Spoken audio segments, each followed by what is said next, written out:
Coloquei as questões do IBAN hoje, tá? Uma aula de pério. Tem um pouco de conceitos básicos, um pouco de anatomia, tem um pouquinho de cada coisa, não é uma aula longa. A aula do nosso curso abrange mais conceitos, mas é só para vocês terem uma ideia de como funciona. Todo mundo ouvindo. Então, vamos lá. Questão do IBAN caiu em Capivari, 2019, no ano passado. Para controle de placa bacteriana, pode-se usar alguns agentes químicos, sendo que: letra A clorexidina tem ação imediata na morte de bactérias de apenas 30%, mas em seu uso contínuo, essa ação aumenta para 60%. Letra B. A descamação de mucosa não é encontrada no caso de uso de clorexidina na concentração de 0,2%. Letra C. O peróxido de hidrogênio na forma de solução bucal atua apenas sobre os micro-organismos aeróbios. E D. Os compostos quaternários de amônia apresentam média substantividade e pertence a esse grupo o cetilperidínio. O que vocês acham, gente? O que vocês assinalariam aí? Uma questão sobre as substâncias que a gente usa em periodontia, para bochecha, clorexidina, né? Clorexidina eles pedem bastante. Vamos falar aqui de cada uma delas, olha. A clorexidina, ela... Pessoal, tem alguém com o microfone ligado? Dá uma olhadinha aí, se vocês puderem desligar, por favor. Gente, ela tá errada na porcentagem, tá? A clorexidina, ela tem ação bactericida na medida que ela vai aumentando a concentração. Mas a porcentagem da letra A está errada. Na letra B, a descamação de mucosa, ela é encontrada assim, no caso de uso de clorexidina nessa concentração. Então, a letra B também está errada. A letra C, o peróxido de hidrogênio, ele atua sobre os anaeróbios também, principalmente. Então, o C também está errado. E o nosso gabarito aqui é a D, tá? Os compostos quaternários de amônia têm média substantividade. Quem tem mais substantividade é a clorexidina e pertence a esse grupo o cetilperidínio. Então, olha, vou falar um pouquinho de cada um deles aqui.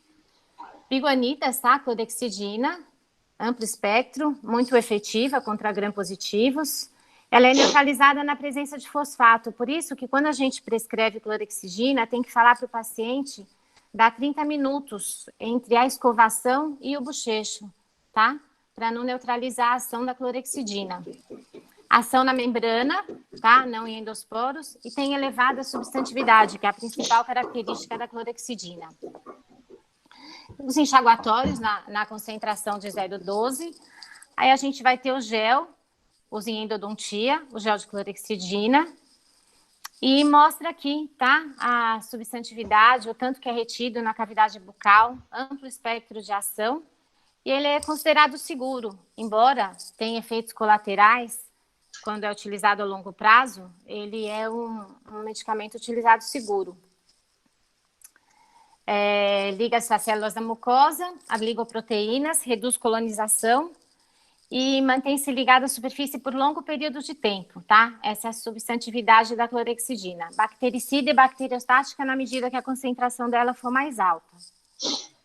Efeitos colaterais: pigmentação, distúrbios reversíveis do paladar, quando a pessoa deixa de usar a volta, aumenta a formação de cálculo supragengival, boca seca, né, queimação, e a descamação que ele fala na questão. E aqui, onde a questão na porcentagem, tá? Foi difícil achar de onde eles tinham tirado. O que está acontecendo é o seguinte, eles tiram muitas questões de artigo. Então, muitas vezes, para justificar as alternativas, a gente tem que achar o artigo que eles tiraram, tá? Eles não têm usado muitos livros. Por isso que os editais hoje não dão mais bibliografia, né? Quando eles davam bibliografia era mais fácil. Hoje não, eles pegam alguns artigos. Quem faz muito isso é a Zambini. Eu estava organizando as aulas, e eles tiram muitas questões dos artigos. Eles copiam e colam. Eles pegam, às vezes, as frases dos artigos, copiam e colam nas questões. E a gente tem que justificar o porquê que está errado, né? Então, está aqui, olha, redução de 67%. E as porcentagens, tá? Detergentes, diminuem a tensão superficial, podem ser catiônicos ou aniônicos, tá? O lauril-sulfato aqui a gente usa em endodontia, usa adicionado de substância tensoativa, os tipos de detergente utilizados. E aí a gente tem os compostos quaternários de amônia, Cepacol, que a gente usa bastante, né? Média substantividade, menor que a clorexidina. Fenol, são pouco usados, né? Eles irritam a mucosa, os derivados aqui, os bifenóis e cresóis, e atuam também na membrana citoplasmática.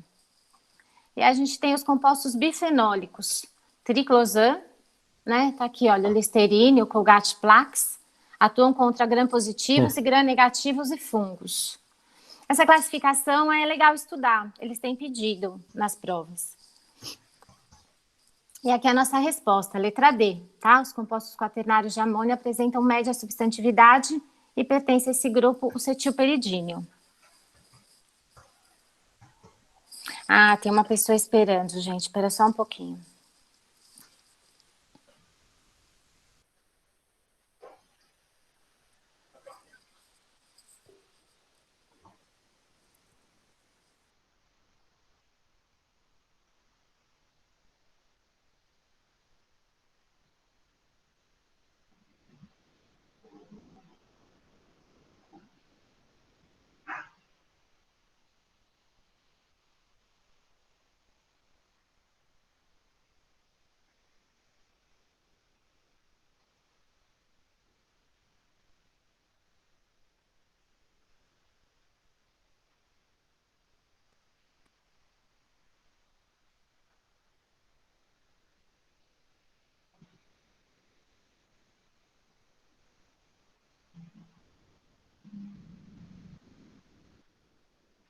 Ah, liberei.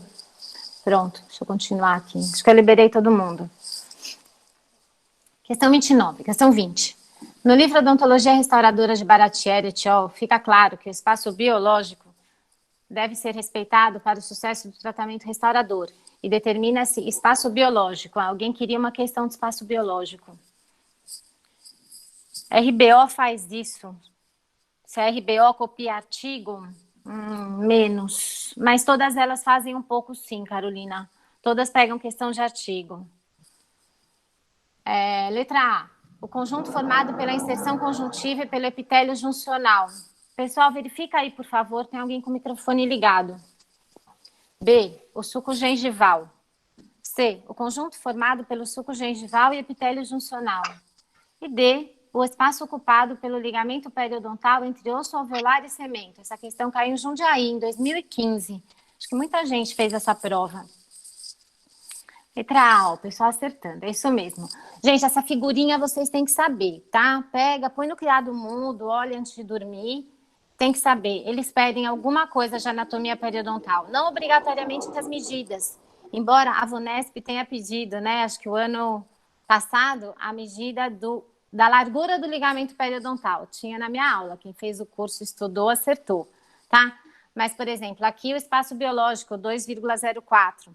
É uma média, tem uma questão que ele fala em 2,01. E o espaço biológico, ele vai incluir a inserção conjuntiva, tá? E vai incluir aqui o epitélio juncional. Ele não está incluindo o epitélio do sulco, tá? E isso é o espaço biológico, ó, porção mais coronária do epitélio juncional até o topo da crista óssea. Em média aqui 2,01, mas aqui 2,04. Essas medidas, elas variam de acordo com a bibliografia. Vocês veem que na questão, ele deu a bibliografia, né? E aqui a gente tem o sulco histológico, distância da margem gengival até a porção mais coronária do epitélio juncional. Tá? Aqui nosso gabarito, letra A. Conjunto formado pela inserção conjuntiva e pelo epitélio juncional. Você que tinha dúvida, Carolina, entendeu agora? Você que me perguntou no começo? 27. Baseando-se no diagnóstico diferencial entre os abscessos periodontal e periapical, pode-se dizer que... Ah, você viu outra coisa no Carranza? Depois você me fala, qualquer coisa você me chama no privado, né? Você vê que aqui ele deu a bibliografia, talvez por isso, tá? Porque os livros, eles falam diferente, mas normalmente o conceito é esse. Talvez a medida seja diferente. O espaço biológico é isso, é inserção conjuntiva e epitélio juncional. Talvez as medidas mudem no Carranza. Eu não fiz periodontia pelo Carranza, eu fiz pelo Linde, mas vou ver se eu procuro para te falar. 27 aqui, ó. Baseando-se no diagnóstico diferencial entre os abscessos periodontal e periapical, posso dizer que no abscesso periodontal, a bolsa deve ter comunicação com a área do abscesso ao inserir a sonda? B. No abscesso periodontal, a fístula é mais para apical? C. No abscesso periapical, o teste de vitalidade pode ser positivo? E D. No abscesso periapical, a dor-se positiva na percussão horizontal. Alana, eu já vi que distância biológica inclui o sulco gengival, que é diferente de espaço biológico. Tá, eu já vejo isso com você, Alana. Espera só um pouquinho. Então, gente, o que é muito importante saber aqui é que no abscesso periapical a polpa está necrosada, tá? Isso é uma diferença básica. E no abscesso periodontal, não obrigatoriamente isso ocorre. Você pode ter um abscesso periodontal em polpa viva ou polpa necrosada, tá? A gente vê muito isso se for estudar lesões endopério, né? Mas a diferença básica é essa. No abscesso periapical, a polpa tem que estar necrosada. A fístula ela é mais para-apical. Você pode não ter bolsa periodontal, né? E no abscesso periodontal, você tem que ter bolsa. Você pode ter uma polpa viva. São diferenças básicas. Então, vamos ver a letra A aqui. No abscesso periodontal, a bolsa deve ter comunicação com a área do abscesso a inserir a sonda? Sim, a letra A é o nosso gabarito, tá correto. Letra B. No abscesso periodontal, a fístula é mais para apical? Não. Normalmente, no abscesso periodontal, a fístula ela é mais para coronário, né? Ela não é mais para apical. Isso acontece no abscesso endodôntico. Quando você for rastrear a fístula, como é que você vai saber? Se não tiver muito óbvio que é um abscesso periodontal, você vai fazer um rastreamento radiográfico. Vai colocar um cone de gutta-percha e tirar uma radiografia para ver onde ele vai. Se ele vai para a bolsa ou se ele vai para o periápice, né? Às vezes, ele vai para o meio da raiz e é uma fratura. Então, a gente põe o cone na fístula e vê de onde ela vem. C. No abscesso periapical, o teste de vitalidade pode ser positivo? Não, ele é sempre negativo. Som ruim, Michele? Tem mais alguém com som ruim? A Alana falou que está normal. Posso tentar aumentar um pouquinho aqui. Verifica, pessoal, se alguém está com o microfone ligado. Vê se melhora o som, Marluce. Aí o pessoal às vezes falha. Algum problema de internet? Tá boa a sua internet, Marluce? Vamos ver. Vai falando com a gente. Letra C, já falei. Letra D. No abscesso periapical, a dor-se positiva na percussão horizontal. No abscesso periapical, a dor é mais evidente na percussão vertical. Tanto é que se tem essa suspeita de abscesso ou de pulpite, a gente tem que fazer percussão devagarinho, pessoal. Assim, aperta com o dedo, não pega o espelho e bate forte, senão o paciente vai sentir muita dor. Então, a percussão no abscesso periapical, ela é maior, a dor é maior na percussão vertical, tá? Não na horizontal. Aqui, olha, abscesso periodontal agudo, olha, a fístula, ela não é tanto para apical. Aqui é um abscesso periapical. E aqui o nosso gabarito. 33. Caiu em 2013, em Suzano. Considerando os distúrbios sistêmicos, eu, periodonto, avalie as frases abaixo. Isso tem caído cada vez com mais frequência, distúrbios sistêmicos relacionados à periodontite. Então, eles vão falar sobre diabetes, eles vão falar sobre os problemas cardiovasculares, né, aquilo que se chama hoje medicina periodontal. Eles falam disso na farmacologia, é a mesma coisa, eles cada vez cobram mais as interações medicamentosas, e é muito legal isso, porque é o nosso dia a dia do posto, né?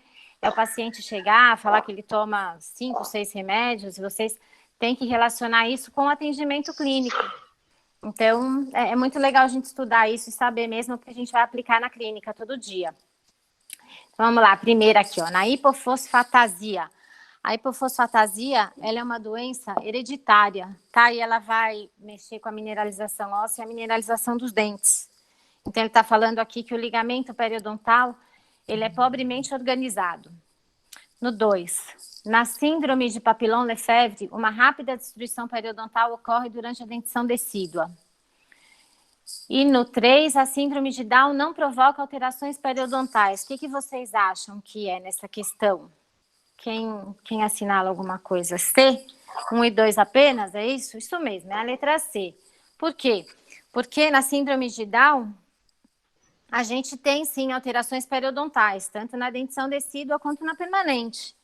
Então, é isso mesmo, é a letra C, 1 e 2 apenas. Então, olha aqui, ó, a síndrome de Papillon-Lefèvre, a gente tem rápida destruição periodontal. Outra síndrome cobrada é a síndrome de Shediac-Gashi. A gente tem desde gengivite até periodontite severa. Tem a síndrome da deficiência de adesão leucocitária, periodontite severa também, e a síndrome de Down, tá? Também com periodontite. Eu coloquei essas que tem mais periodontite, eles pedem algumas características. A hipofosfatasia, tá? Eles têm perda prematura dos dentes anterior-inferiores. Aqui acho que é Papillon-Lefèvre, nesse da direita. Aqui é síndrome de Down, nesse aqui inferior. Gabarito letra C. Esse slide aqui não era para estar aqui, gente, desculpa. Depois, se vocês quiserem, eu passo para vocês a classificação de Miller. É que ele não encaixa aqui nas questões. Vamos lá. 6. IBAN. As placas bacterianas dentárias são compostas por uma grande variedade de espécies que se encontram embebidas em uma matriz de polímeros extracelulares. Esse biofilme... Ah, tem mais gente querendo entrar. Espera um pouquinho, então.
Vamos lá, pessoal. Ele está falando aqui da formação da placa bacteriana. Então, primeiro, deposição de um fator condicionante do filme composto de moléculas da fase planctônica, isso é, da saliva. Segundo, aderência e coaderência das bactérias, sendo que a coaderência deve ser entendida como um processo contínuo durante o desenvolvimento do biofilme. Terceiro, crescimento e multiplicação das bactérias aderidas durante esse estágio, as características das bactérias e a natureza das mudanças nos ambientes garantem o crescimento bacteriano. E quarto, aparecimento de um platô de acumulação e crescimento, quando se pode dizer que o biofilme está de certa forma em equilíbrio com seu habitat e com o ambiente. Ele quer que a gente analise as afirmativas acima e assinale a alternativa correta. O que vocês acham? Quem fala alguma coisa aí dessa questão, pessoal? Questão comprida, né? Não é uma questão tão fácil. O que vocês acham? Alguém chuta algum aí? D, Alana? Então, é D mesmo. 1, 2, 3 e 4. Aqui ele está falando da sequência mesmo da formação da placa. Exatamente nessa sequência, tá? Então, é assim. Formação do biofilme. A gente tem a formação da película adquirida. A gente vai ter a aderência de células bacterianas isoladas, 0 a 4 horas depois. Depois, a gente tem multiplicação das bactérias aderidas, formando microcolônias, 4 a 24 horas. Sucessão microbiana coagregação e biofilme maduro. Veja, pessoal, a pessoa tem que ficar muito tempo sem escovar os dentes mesmo, né? Aí o paciente chega e fala, ai, doutora, eu não escovei os dentes depois do almoço. Não, já, eles não sabem que a gente tem como ver, né? Que é uma placa antiga ou uma placa nova. E demora, olha, o biofilme maduro, ele leva 2 semanas.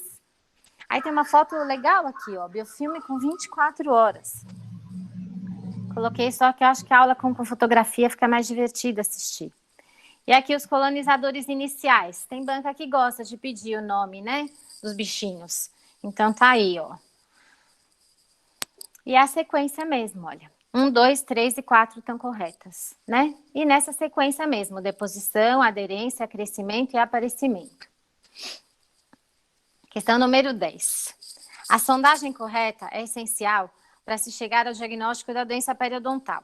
Com relação à correta sondagem, pode-se afirmar que ela independe da disposição da sonda e da força exercida sobre ela?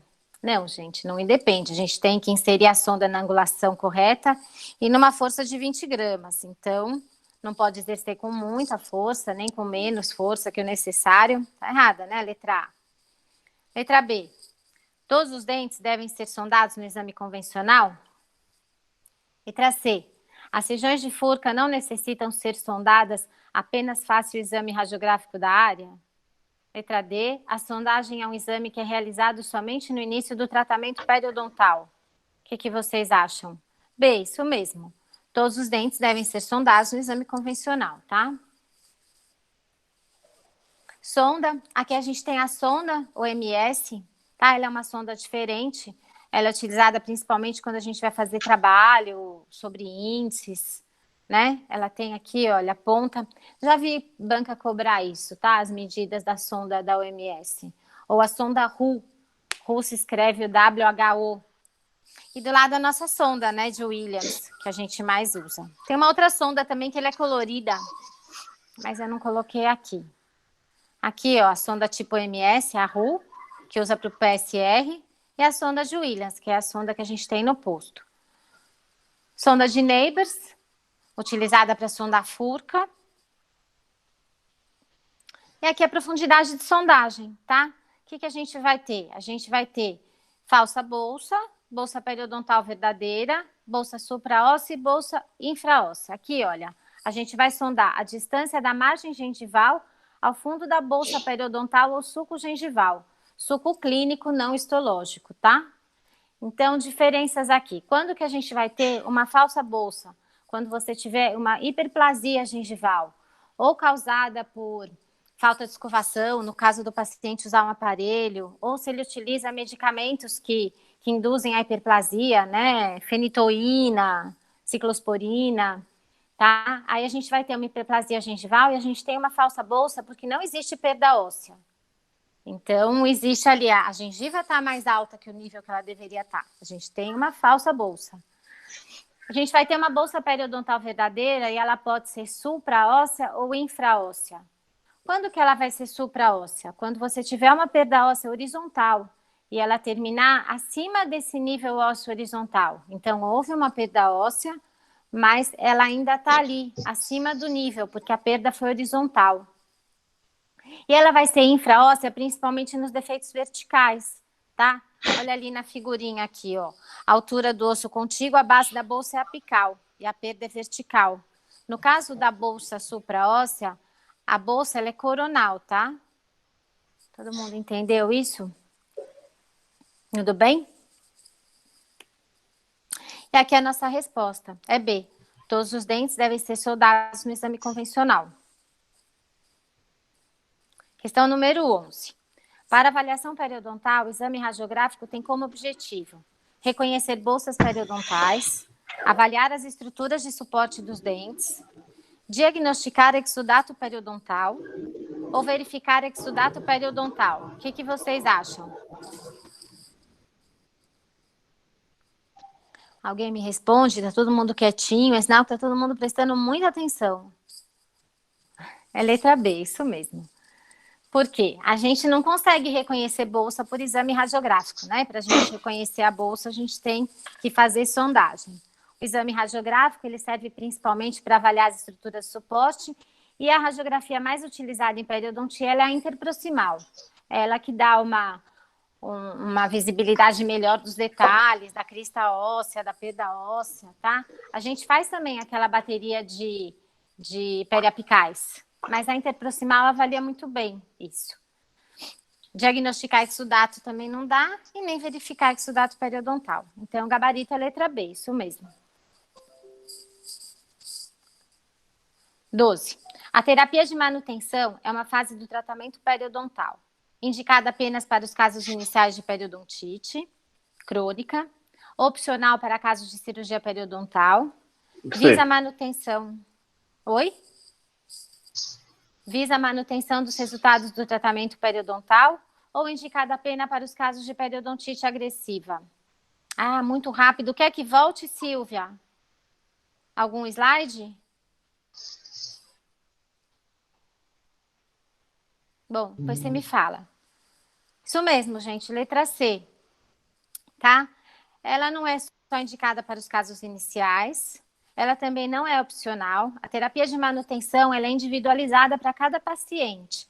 Então, você finaliza o tratamento periodontal, faz a consulta de reavaliação, tá? Quer dizer, o paciente volta, esses prazos variam, mas digamos assim, que o paciente volta 45 dias depois para uma reavaliação.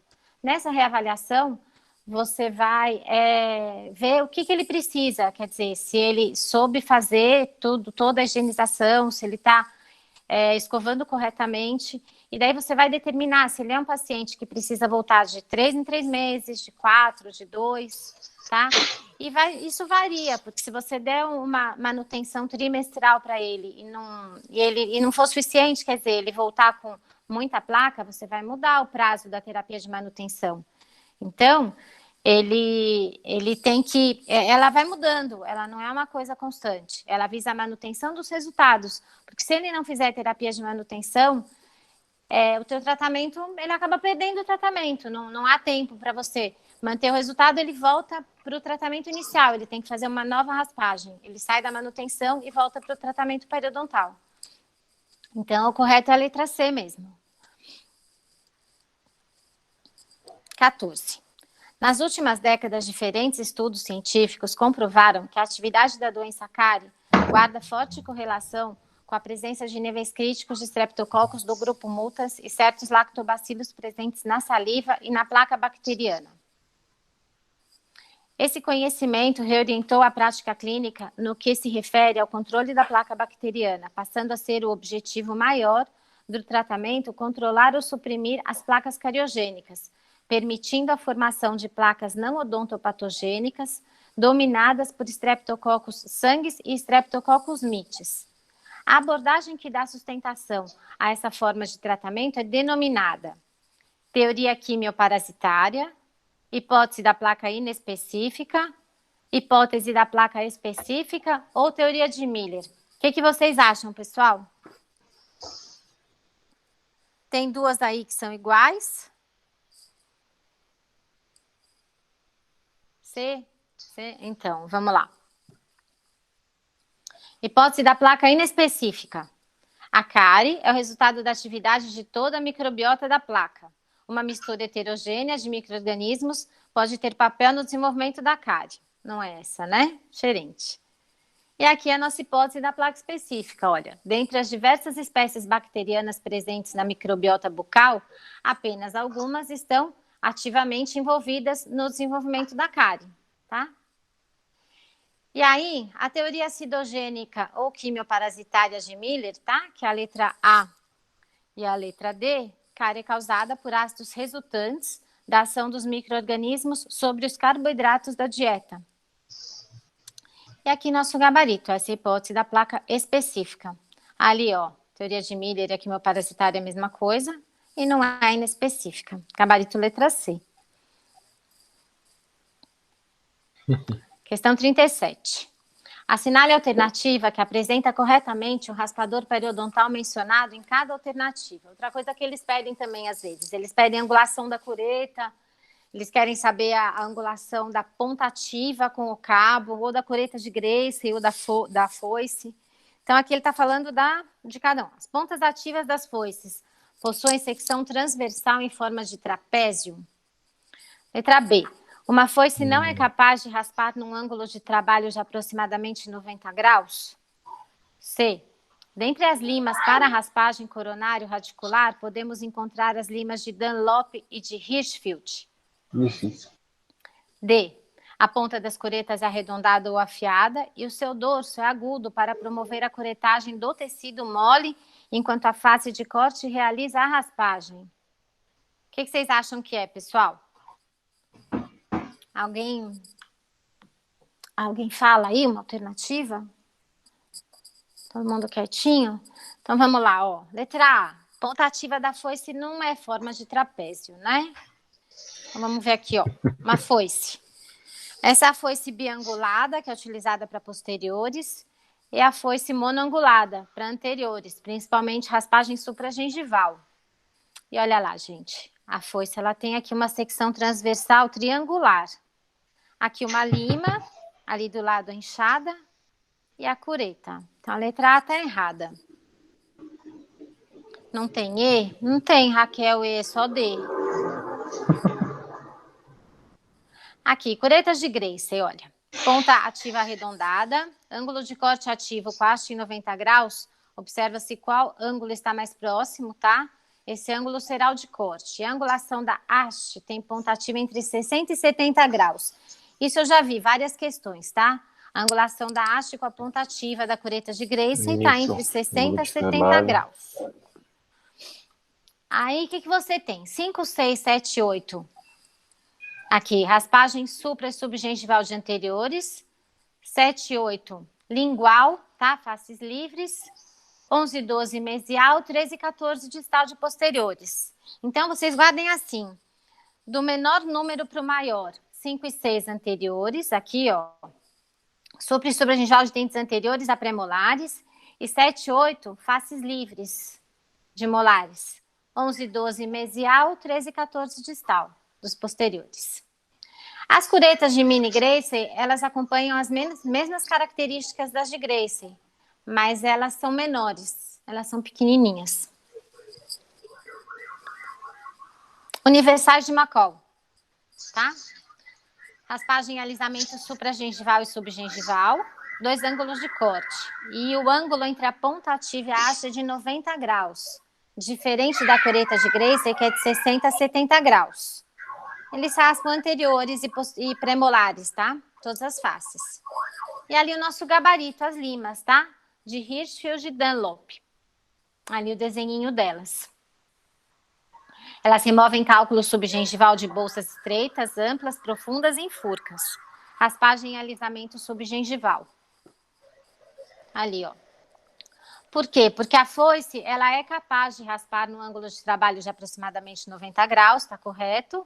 E a letra D, a ponta das curetas é arredondada, você não vai raspar tecido mole com a cureta, por isso que a letra D está errada, tá? Você vai raspar cálculo, você não vai curetar ali tecido mole, enquanto a face de corte realiza a raspagem, ali está errado. Então, nosso gabarito letra C. Questão número 40. Pério é difícil, Raquel, puxa vida.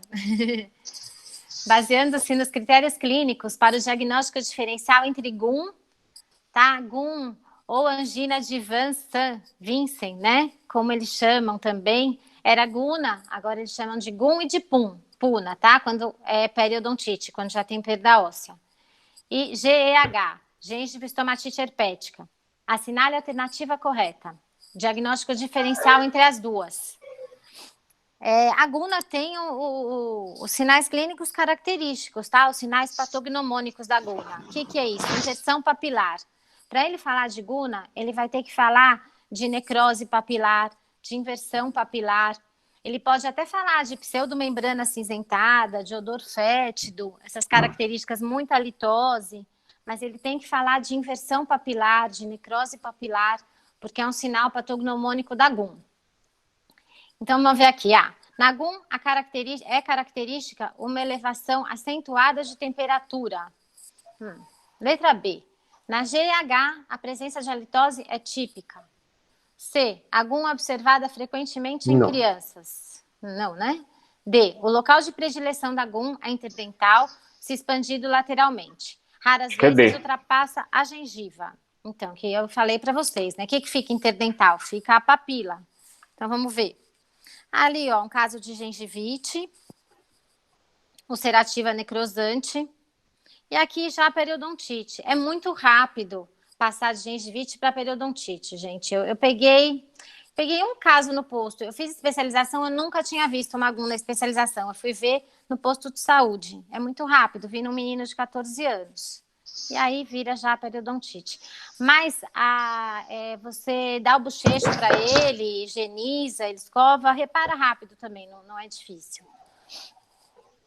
Aqui, olha, além do estresse, outros fatores podem estar relacionados ao aumento de frequência da GUM. Imunossupressão, tabagismo, trauma, deficiência nutricional, higiene bucal deficiente, sono inadequado, doenças recentes. A GUM, ela era conhecida como o mal das trincheiras, né? Porque os soldados tinham muito, né? Ficava estressado, não escovava os dentes, não comia, entre coisas piores. Então, também é conhecido como o mal das trincheiras, a GUM. Odor fétido, dor intensa, hemorragia espontânea e acúmulo de tecido necrosado. Papilas interdentais altamente inflamadas, edematosas, hemorrágicas, rombas e demonstram áreas deprimidas de necrose crateriforme, que são cobertas por uma pseudomembrana cinzenta, tá? Como é que você trata a GUM? Você vai dar orientação de higiene bucal, vai tratar a fase aguda e tratamento de manutenção, debridamento mecânico, conforme for possível, dói muito no começo. Bochecha com solução de peróxido de hidrogênio a 3%, solução de clorexidina 0,12 e antibiótico terapia, ou com metronidazol só, ou associado o metronidazol e a amoxicilina com clavulanato. Tem vários protocolos de terapia para GUM.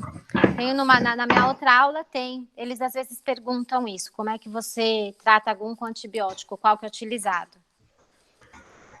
Aqui falando aqui da área do Daniel, ó, gengiostomate herpética aguda, tá? É uma doença infecto-contagiosa causada pelo vírus herpes simples. Alta frequência entre crianças de 0 a 6 anos de idade, né? É a primeira infecção. Apresenta sintomatologia prodrômica e manifestação clínica. Prodrômica, né? Os sinais característicos da doença também, aquilo que vem antes, a sintomatologia da doença vem antes de se manifestar a doença. E a manifestação clínica é autolimitada, 10 a 14 dias. Tadinha da criança, fica assim. E a letra D, aquilo que eu tinha falado. Deixa eu liberar as pessoas de novo. Peraí, gente. Deixa eu liberar as pessoas.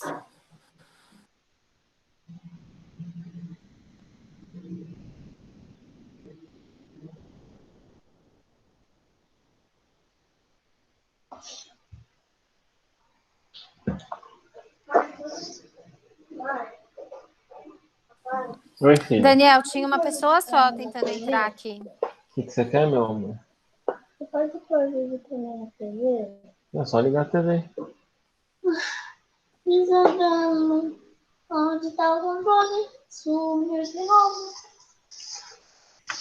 Vamos lá, rapidinho, vai. Papai, o que você acha das pessoas? É o Arthur, Raquel. Esse é o Arthur, tem o Arthur e a Isabela. Vamos lá, gente, letra D. 38. Considerando os distúrbios sistêmicos e o periodonto, avalie as frases abaixo.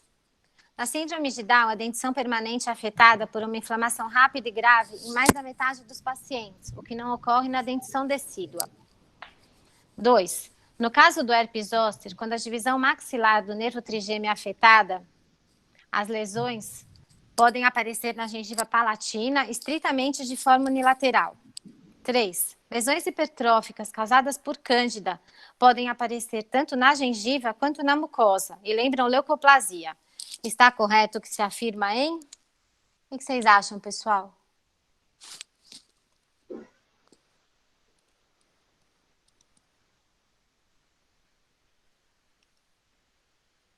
Eu falei essa daí. C, 2 e 3, isso mesmo, ó. Na síndrome de Down, a dentição permanente é afetada por uma inflamação rápida e grave Mas no caso de síndrome de Down, a dentição decídua também é afetada, por isso que o primeiro está errado, tá?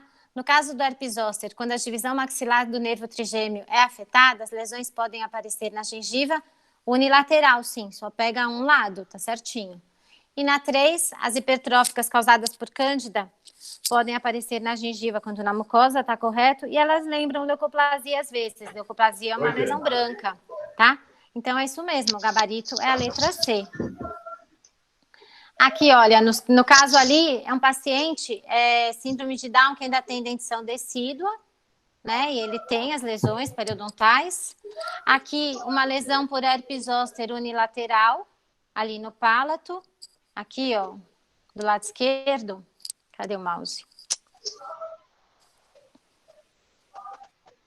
Aqui, tá? Aqui no caso, por herpes zoster, aqui o paciente de síndrome de Down. E aqui, cândida, que pode lembrar a leucoplasia. E o gabarito é a letra C. Mas o zoster não acometia a mandíbula, mas ele pode acometer maxila também. Não só a mandíbula.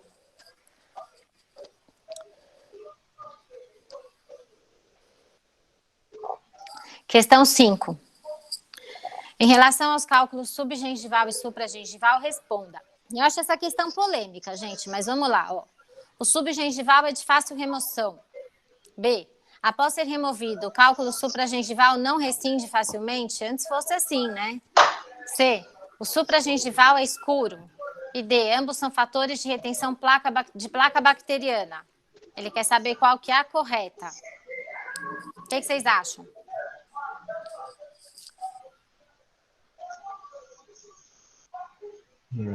Então, ó, vamos ver o desenho aqui.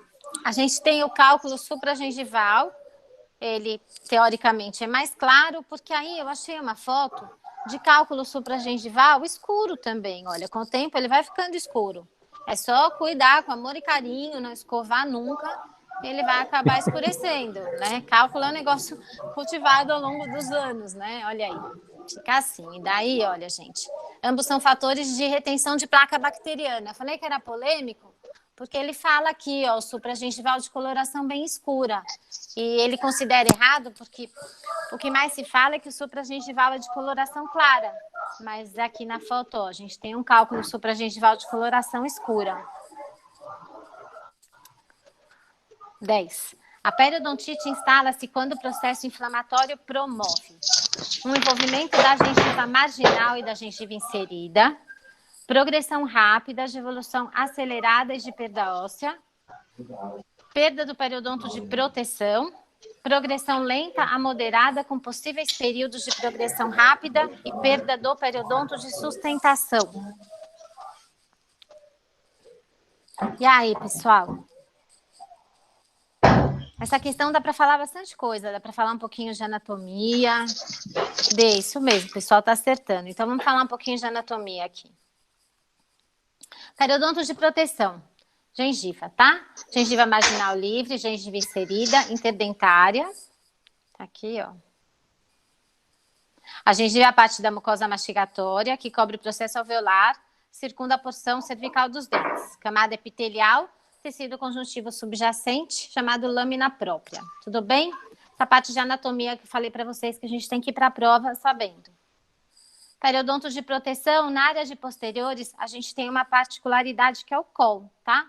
Ele fica na região interproximal, ele tem uma forma diferente, não tem mais aquela forma, né, triangular dos anteriores, mas é uma área menos queratinizada e mais suscetível à inflamação, tá? Quanto à perda óssea dentária, a gente perde o col. Então, é aquela área ali que fica entre a gengiva aqui vestibular e a palatina, tá? A lingual e a vestibular, o col nos dentes posteriores, tá? Não é queratinizado, inflama fácil e a gente perde aqui o col. Um periodonto sadio, a gente vai ter tudo bonitinho, olha, crista, papila interdental, gengiva livre inserida, cemento. Aqui já é o periodonto de sustentação, né? O periodonto de proteção termina aqui. Aí, quando a gente vem para o cemento, ligamento e osso alveolar, a gente já está no periodonto de sustentação, né? E um pouquinho de histologia. Epitélio oral. Como é que é o epitélio oral? Ele é pavimentoso, escamoso, estratificado. Quem pergunta que cai isso daí, gente? Eu acho que é pergunta difícil, porque a gente muitas vezes não consegue decorar tudo. E na hora faz uma confusão. Mas eu já vi pergunta questionando o tipo de epitélio, né? Do tecido gengival. Então, o epitélio oral, que é o epitélio externo ali, que eu mostrei para vocês, ele é pavimentoso, escamoso, estratificado e queratinizado. Da margem gengival até a linha mucogengival. Ele tem alta renovação celular, 4 camadas celulares. Aí a gente vai para o epitélio sucular interno. Ele é pavimentoso, estratificado, paraqueratinizado. Também tem 4 camadas celulares. E o epitélio juncional, a gente está indo em direção apical. Ele é aderido à superfície dental, em superfície de esmalte, a nível de junção cemento-esmalte, pela membrana basal. Quando a gente tem reparação, depois da raspagem, a gente tem uma aderência do epitélio às costas de epitélio juncional. A gente não tem uma formação de novo ligamento. A gente tem um epitélio juncional formado. E uma adesão por hemidesmossomos, tá? Uma alta renovação celular de 6 a 7 dias. Então, você raspou uma bolsa, digamos que você não reduziu a bolsa, né? Que quando a gente faz a raspagem, se a bolsa é maior do que 4 milímetros, eles aconselham uma cirurgia de redução de bolsa. Mas digamos assim, que você não reduziu, a gente vai ter uma nova aderência daquela gengiva às custas de hemidesmossomos, de epitélio juncional. A gente não vai ter um novo ligamento periodontal, porque a gente não tem mais osso. Então, não tem formação de ligamento. Tem sim a formação de um epitélio juncional e uma adesão de hemidesmossomos. E é por isso que o paciente ele tem que fazer terapia de manutenção e tem que escovar melhor, porque é muito, muito mais fácil formar a bolsa ali, né? Não tem mais ligamento. Então, ele tem que ser 2 vezes mais cuidadoso. Periodonto de sustentação, ele é formado pelo ligamento ossovolar e cemento. Função de sustentação, nutrição, sensitiva, formativa e sensorial. Formativa, ele forma cemento. Lembra que eu falei na aula de endo que o fechamento apical depois da polpa necrosada era as custas das células do ligamento periodontal? Então, ele também tem formação, né, tem função formativa, né, e sensorial. E aqui é a letra D, todo mundo que assinalou aqui acertou. Progressão lenta e moderada com possíveis períodos de progressão rápida e perda do periodonto de sustentação. 17. A área do col, né, falei para vocês ali no slide anterior, significa a região interdental do tecido gengival de todos os dentes? De todos os dentes. Gengiva posterior com concavidade não ceratinizada e gengiva de dentes anteriores. O que vocês acham? Aqui, ó. Letra C, né? O col tá aqui nos dentes posteriores, ele é não ceratinizado. Região interproximal dos dentes posteriores, isso mesmo. Todo mundo acertando. 18. Espaço biológico. Então, são questões parecidas. Vocês veem que o IBAN, ele repete as questões, né? Parece que eu peguei a mesma questão, mas na verdade eles que pegaram a questão e repetiram. A VUNESP tem feito isso também. Eles estão pegando algumas questões antigas e reescrevendo. Então, o ano passado tinha uma questão do flumazenil, né? Qual o medicamento que reverte benzodiazepínico?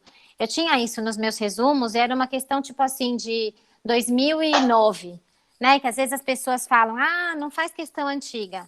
Gente, se o conteúdo tiver atualizado, é bem legal fazer questão antiga também. Não dá para fazer questão antiga se o conteúdo já tiver ultrapassado. Mas que nem essa questão aí que caiu, era antiga. A FUNESP foi, reescreveu e pediu lá. A resposta era o flumazenil. Então, vocês podem fazer. O IBAN reescreve as questões e repete, né? Essa questão está parecida com uma anterior. O espaço biológico é representado pelas seguintes estruturas. Vamos lá. Margem gengival, sulco gengival e inserção conjuntiva. Sulco gengival e inserção conjuntiva. C. Inserção conjuntiva, margem gengival e epitélio juncional. D. Sulco gengival, epitélio juncional e inserção conjuntiva. O que vocês acham?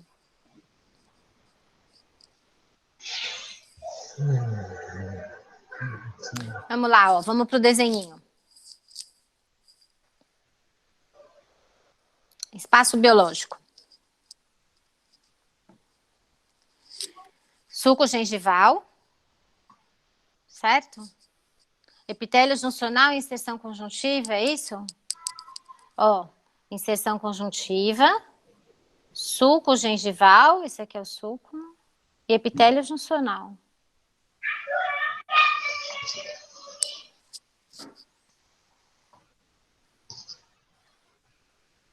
Eu não concordo, mas ele tá dando, ele colocou o suco, é isso mesmo. Ele pôs o suco gengival.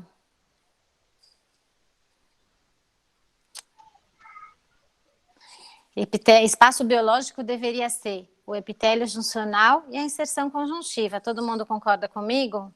Não agrega o suco gengival, é isso mesmo. Eu já tinha visto isso nessa questão, olha. Inserção conjuntiva, epitélio juncional. No gabarito dessa questão, ele colocou o suco, gente, ó. Eu já coloquei essa questão numa outra aula e tá errado, mas ele colocou aqui suco gengival, tá? E também não teria outra alternativa com epitélio juncional e inserção conjuntiva, ó. Margem gengival, suco gengival, não. Tá, o gabarito é esse. Eu entraria com recurso. O suco não deveria entrar. Não, o suco não deveria entrar. Mas o gabarito é esse. É bom a gente pôr questão assim também, para vocês verem que eles erram. E que a gente tem que conferir e entrar com recurso. É isso mesmo, o suco não deveria entrar.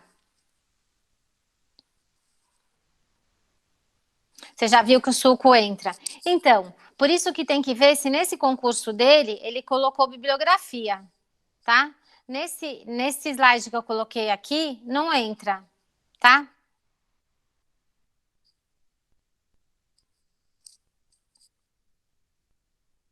Na resposta dele entrou. Vamos lá.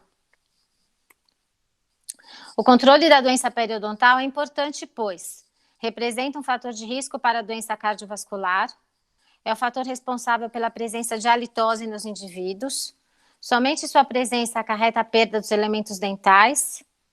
O Linde não agrega o suco não, Daniel. Eu estudei pelo Linde também, ele não agrega. A mesma é responsável por desencadear o diabetes mellitus e o infarto no miocárdio do indivíduo. Então, aquilo que eu falei para vocês, ele na medicina periodontal, eles têm pedido isso, né? O que acontece na doença periodontal relacionada tanto no diabetes como na doença renal crônica? Eles agem dos dois lados. Tanto a doença periodontal vai piorar o quadro de diabetes, como o paciente diabético descompensado, ele vai ter uma piora na doença periodontal. Se o paciente está compensado, ele vai ser tratado como um paciente normal. O que acontece é quando ele está descompensado, tá? No caso do diabetes. No caso aqui da doença cardiovascular, a doença periodontal, ela vai apresentar um fator de risco, sim. Uma vez eu estava assistindo um curso e ele falava que uma boca inflamada, com doença periodontal, ela tem uma área de inflamação equivalente à palma da mão, que é uma inflamação considerável, né? Quando você considera a resposta do organismo. Então, aqui, ela vai representar um fator de risco para a doença cardiovascular, sim. No caso da diabetes e da doença renal crônica, eles agem nas duas vias, tá? Um acaba piorando o outro. Vamos ver as outras alternativas. É o fator responsável pela presença de halitose nos indivíduos. Não é só esse fator, né? Não é só um fator. Somente sua presença acarreta perda dos elementos dentais? Não, né? A mesma é responsável por desencadear o diabetes? Não, ela não desencadeia o diabetes. Ela representa, sim, um fator de risco para a doença cardiovascular. Os fatores de risco são os mesmos? Como assim? Não entendi sua pergunta, Carolina. Opa.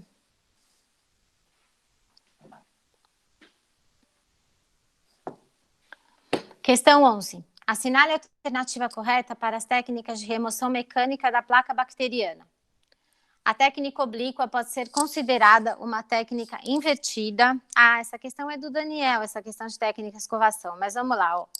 A técnica oblíqua pode ser considerada uma técnica invertida, já que as cerdas da escova estão direcionadas para a face oclusal dos dentes, sem encostar na gengiva.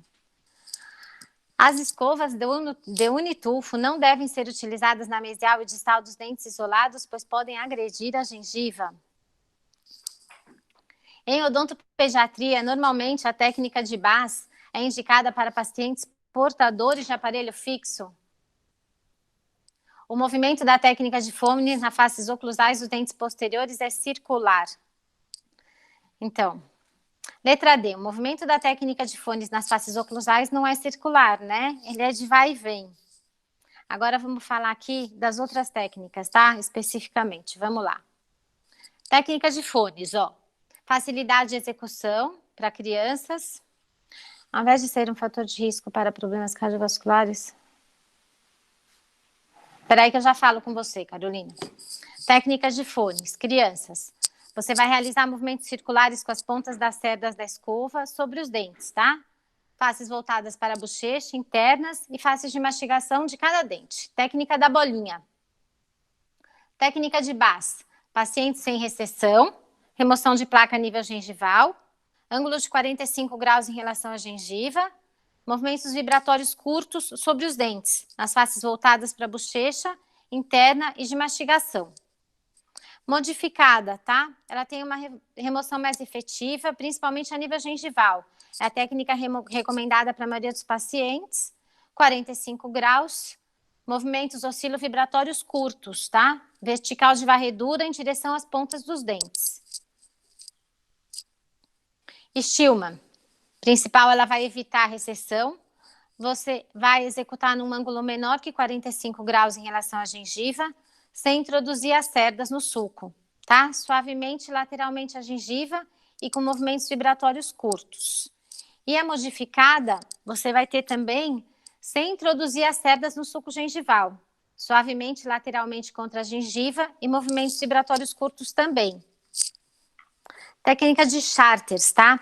Pacientes principalmente com recessão gengival e perda de papila. Ela evita a recessão gengival e a higienização principalmente interproximal. Ela não é muito fácil executar. Ângulo de 135 graus em relação à gengiva. E o nosso gabarito dessa questão é C. Em odontopediatria, com a técnica de base, ela é indicada para pacientes portadores de aparelho fixo. Tá? Eu não concordo muito com essa questão, mas esse era o gabarito aqui.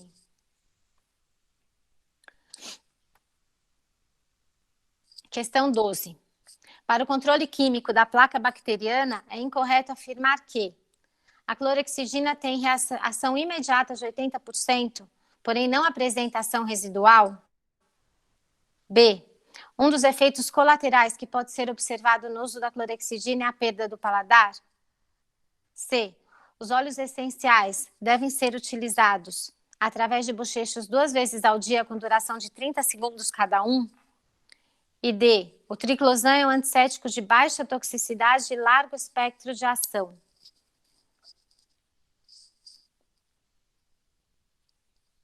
O que é incorreto afirmar, gente? O que está errado?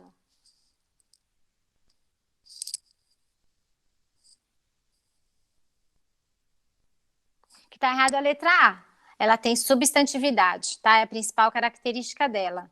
Então, ela apresenta ação residual. As outras estão corretas, tá? O uso da clorexidina é a perda do paladar, mas é reversível. Os óleos essenciais, eles podem ser utilizados aqui em bochechas 2 vezes ao dia. E o triclosan é um antissético de baixa toxicidade e largo espectro. As outras estão corretas. Aqui está errada, aqui é a da clorexidina, tá? Ela tem substantividade que é ação residual. Pessoal, o que eu tinha para falar de periodontia com vocês era isso. Eu espero que vocês tenham aproveitado. Espera só um minutinho agora que eu vou tirar aqui a tela. Só um minutinho.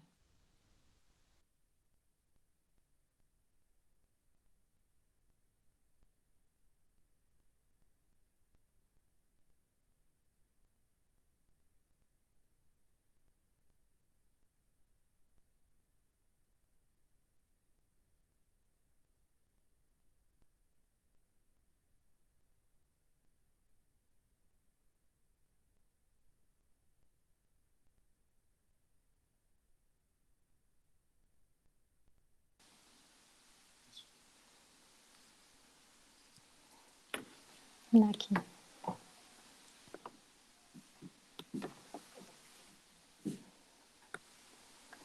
Pronto. E aí, pessoal, vocês aproveitaram? Vocês têm alguma pergunta? Pode abrir o áudio. Quem quiser falar alguma coisa, quem quiser digitar. Todo mundo quietinho, todo mundo... Se tiverem alguma dúvida. Olha, as inscrições para o curso estão abertas ainda. Vai ser mais ou menos nesse formato, tá? As aulas. Vocês vão poder assistir na plataforma até o dia da prova. E aqueles que se inscreverem vão receber apostilas. Vocês vão receber as Estão em, apostilas, atu... matérias. Isso, vai falando aí, Daniel. estão em atualização. Provavelmente até o dia 20 a gente manda as apostilas, tá bom, pessoal? Para quem se inscreveu aí. Eu não sei se alguém já marcou dia de prova, acho que nem Jardeme nem Vinhedo marcaram ainda, né? Vinhedo pelo edital tá 26 de julho, se eu não me engano. E Diadema ainda não tem a data fechada. Entendi. Vocês vão poder aproveitar as aulas pela plataforma, a gente vai deixar um tempo. O professor de matemática está com 30 questões resolvidas, acho que eu falei para vocês. O Rafa vai colocar bastante coisa de informática também. Isso, lembrando que as questões de informática, de matemática, vão englobar a Avança São Paulo, que é a banca de Vinhedo, tá? Nós pegamos provas de outras profissões, porque não tem uma prova específica de odonto. E português vai estar misto, um pouco de Zambini e um pouco de Avança São Paulo. Tá bom? E aquilo que eu falei na outra aula, a banca da prova de Vinhedo, que é a Avança São Paulo, ela tem um edital muito parecido com a da VUNESP. Então a gente colocou algumas questões da VUNESP também no curso. Tá legal? Isso mesmo, pessoal. Obrigada aí por vocês terem reservado um espacinho do domingo para assistir a nossa aula, né? Qualquer dúvida depois pode me chamar no WhatsApp.